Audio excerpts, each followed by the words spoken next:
আও জিদ আলাইহি ওয়া রাত্তিলিল কুরআন তারতিলা। আল্লাহু আকবার।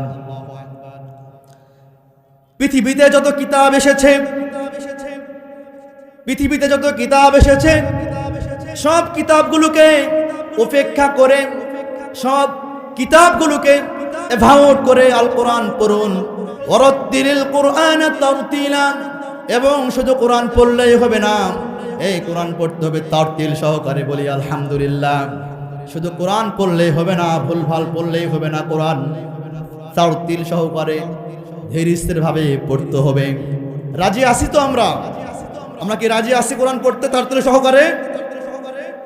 তারতিল সহকারে কি কোরআন পড়তে রাজি আছি আমরা?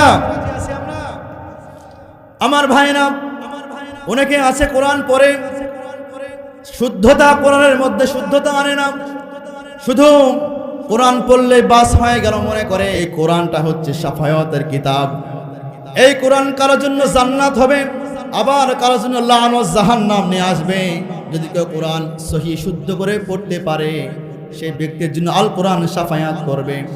আর যদি কেউ কোরআন ভুলভাল পড়ে, কোরআন যদি কেউ ভুল তেলাওয়াত করে ভুল পড়ে, কোরআন সেই ব্যক্তির জন্য লানত দেবে, কোরআন সেই ব্যক্তিকে অভিশাপ দেবে। আমার ভাইরা, এই কারণে কোরআন সহি শুদ্ধ করে পড়ার দরকার আছে না নাই?